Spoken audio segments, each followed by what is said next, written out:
Providence firefighter Mike Day was the first in 30 years to die in the line of duty. In June 2006, Day suffered a fatal heart attack in his office at headquarters just hours after returning from a fire. He loved his job. He loved it. He lived for it. Every day he loved going to work. Cindy Day, his wife of 23 years and mother of their 4 children, says a colleague who worked with her husband for years on Engine 10 at Broad Street asked if she wanted to help design a memorial pin to commemorate his 27 years on the department. Cindy Day says the chief at the time, David Costa, told her the department would pick up the cost of the pins. With the help of her kids, this is the design they came up with. AC for Assistant Chief and 1003, Day's employee number. The fire department was going to pay for them, but I was there with the design.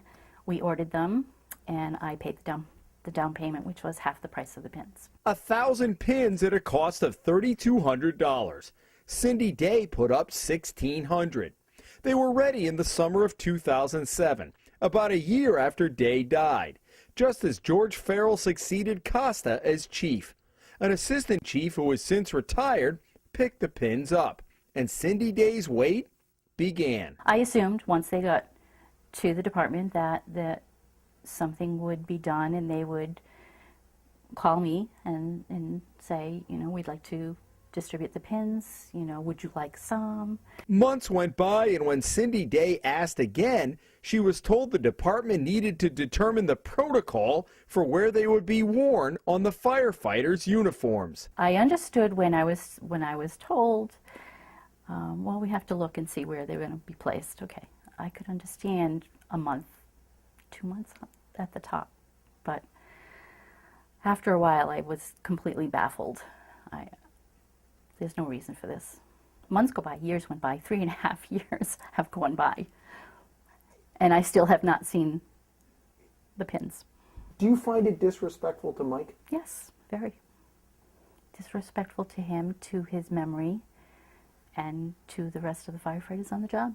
This fall, after some firefighters again asked about the pins, Cindy Day decided that the only way to really get the chief's attention was here at Providence Superior Court. Last month, she filed a lawsuit demanding the chief return the pins to her.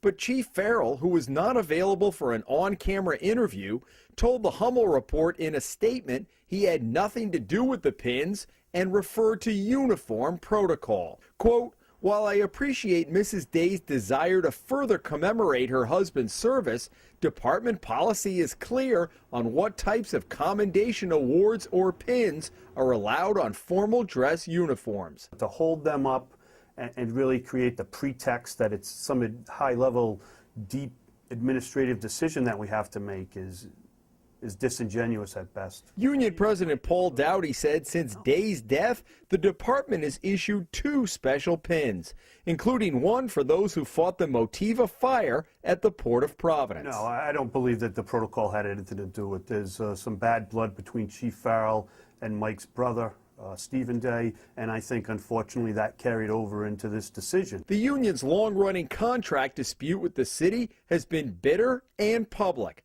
and Dowdy has had tough words for Chief Farrell. What about those who would look at you doing this interview and saying this is just another way for the union to kind of stick it to the administration and to pile on here? What would you say to those critics? I would say they may be able to put that out there, but my defense would be Mike Day wasn't in the union.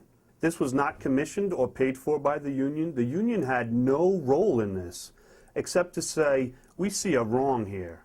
And the wrong is a disservice to Mike's memory and to Cindy. We really don't have a dog in this fight, except to say the medal should have went out. 3 years is much too long. Just as Cindy Day's lawsuit was heading to court earlier this month, the pins showed up.